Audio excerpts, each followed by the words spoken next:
This past weekend has been one of the most eventful weekends post-COVID-19 restrictions.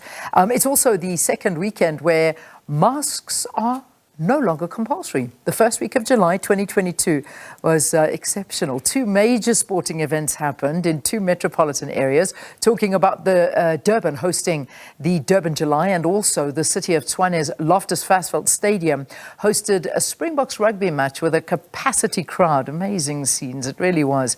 Dr. Unathi Henama, academic at Tshwane University of Technology, joins us now for a little bit of a chat about what's going on, and I suppose we can call it good news for tourism and sports. I mean, this sector has suffered so much during this pandemic. Good morning to you, Dr. Henama. Talk to us. I mean, what did you feel this weekend watching everybody come together again?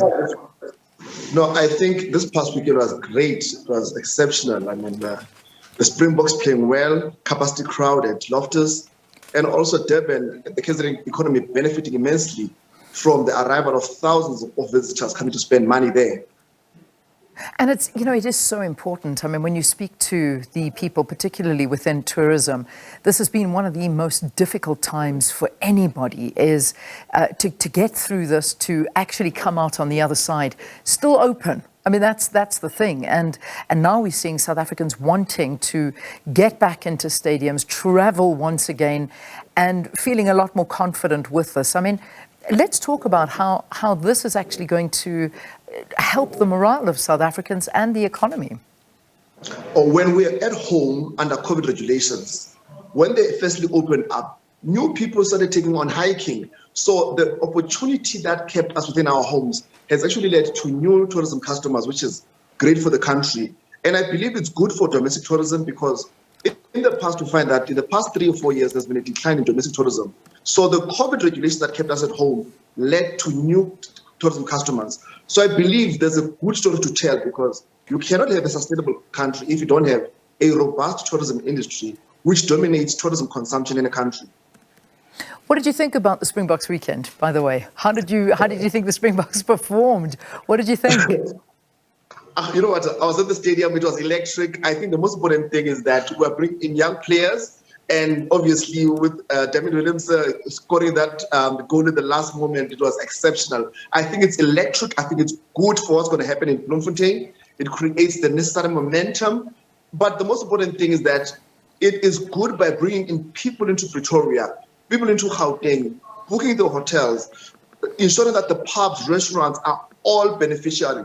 I mean, I saw a lot of Ubers benefiting, I saw a lot of tour companies benefiting. So I definitely think that Bloemfontein will be a great success story after what happened in the past weekend. Yeah, you know, the thing is that it's great, but man, it's expensive. I just wanted to pay a little bit of attention to. I mean, I was out of town as well, and I was at the airport, and I looked on the runway, and I must say, on a Friday afternoon, leaving Johannesburg and looking at the airport and the amount of planes, or the lack of aircraft in the domestic terminal, actually scared me a little bit. I mean, there were literally three airplanes on the tarmac, and I'm thinking, those prices to get onto those flights are astronomical, and we have a serious problem when it comes to getting transport, and particularly air transportation. I mean, talk to us. I mean, and a weekend like this that had major events, people getting out, no masks to be worn, and yet to travel is just become completely over the top in terms of air. I agree. And the reason why air travel is expensive is because of the domestic aviation regulations within the Ministry of Transportation, which require a local airline to be 75% owned by South Africans. Now, that's a draconian rule from back in the day, and they're going to change. For example, I can definitely tell you, if you want to operate a domestic airline license, just meet the regulations. I'm telling you, JetBlue would have bought Comair the next day, and that would have reduced the price of tickets, and that would have created more frequencies, and that would have led to the development of major and additional secondary airports, which are very, very important for ensuring that travel happens outside of Johannesburg, Cape Town, and Durban.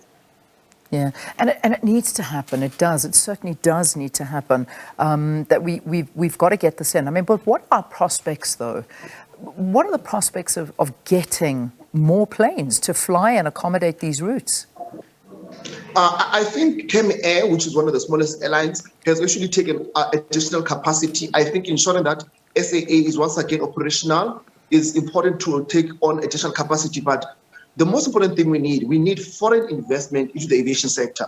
We need foreign players to see South Africa is an attractive country to come, for us to come and invest money in there to ensure that we take, these routes that are available. But again, the question is, are our policies right?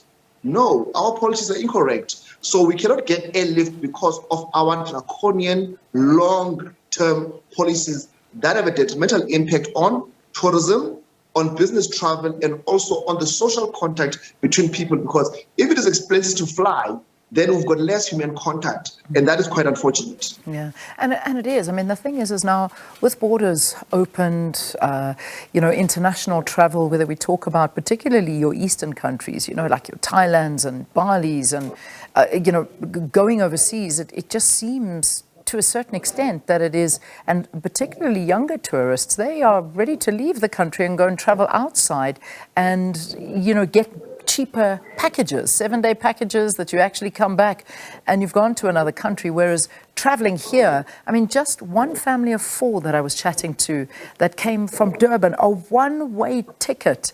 And I know it was obviously a peak weekend in Durban this weekend with the Durban July. And of course it was long holidays. There was a few of them midterm break. But we're talking 11,000 Rand for one-way ticket from Durban. It's unheard of. Yes, South Africa's price competitiveness is quite unfortunate because for domestic tourists, it's quite expensive to travel within the country. And we think tourists all over the world want to pay these prices, these high prices. No, it has a detrimental impact on the competitiveness of South Africa. For example, somebody will choose Bali, Thailand over South Africa based just on the price of getting here. The price might be great within the country, but the price of getting here have a detrimental impact. And remember, the less price we charge, the more tourists we come, the more jobs we create, and the more hunger we address, because tourism, for every 7 tourists that arrive here, 1 permanent job is created. So I believe it's a very, very important conversation that we should have as a country to ensure that we bring down the prices and ensure that more people are employed in tourism. Because remember, when more people are employed in tourism, agriculture benefits, manufacturing benefits. So there are those important linkages that we get when tourism grows in a country.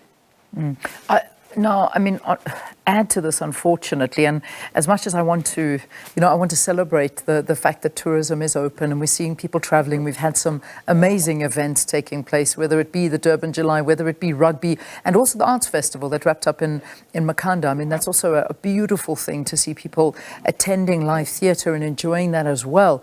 The reality is that we are living now with the reality of stage 6 load shedding and fuel prices that are now about to go up once again this coming Wednesday.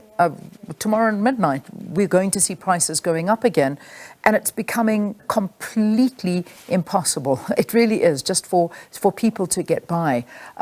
Talk to me about this and how this is going to hamper the sector once again. Eskom is the enemy of the tourism industry. I think that is, everybody can accept that load shedding is bad for all types of businesses.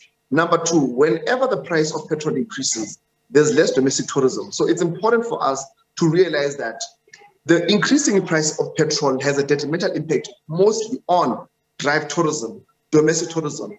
And then what you find is that the price of petrol going up, it actually makes people to stay more around the urban areas. Gauteng will not complain. Gauteng tourism will not complain about the increase in petrol because they're the biggest producers of domestic tourists in the country. So the people will travel much closer to home. So you find that outer-lying areas, which obviously require more tourists, might not benefit because of these increases, of which, unfortunately, they are not within the control of the tourism industry. And the growth, that growth prospect is just not there. So you've got restaurants that are now happy, they've got patrons coming in, they are functioning, but then you hit by load shedding. And, I was just chatting to one business owner who was saying that, last week it cost them, I think it was 2,200 Rand to keep the generator going so that they could operate last week. Now, if you take that and add that to a month, I mean, where are you making profits? I mean, you're over 8,000 Rand on petrol to just put up the generator. That's minus paying all of the costs that you already are paying. So, you know, as much, like I keep saying, it's this balancing act of trying to celebrate, but then looking at where we're at to try and keep businesses open. It's really, really tough. But Leanne, what it also means is that the big operators will have the big budgets to be able to have a generator on site and enough petrol. It is the small dorpies, it is the small towns, it is the small operator who might not be able to afford these things. So it's an issue that we must clearly understand.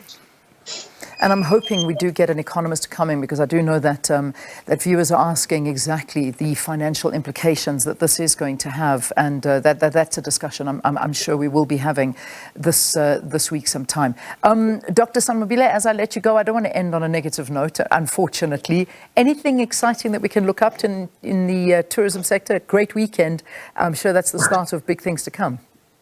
No, I think obviously looking forward to the game in Bloemfontein for the Springboks, and ensuring that obviously the municipality in Mangaung will benefit with so many arrivals of tourists and big spending that will happen, and ensuring that we create jobs and sustain the tourism very chill in the Free State. Thank you. All right, we leave it there. Thank you. Thank you so much, Dr. Unathi Henama, an academic at Tshwane University, talking to us, or University of Technology, just talking to us about, obviously, South Africa experiencing quite a great weekend when it came to two massive sporting events, lots of travel and tourism. Everything's open for business, no masks anywhere you look, except for those that still feel very comfortable wearing them, and there are quite a few. But generally, it seems like, you know, we're back to business, but the challenges associated with the economy, it is tough. It's very, very tough at the moment.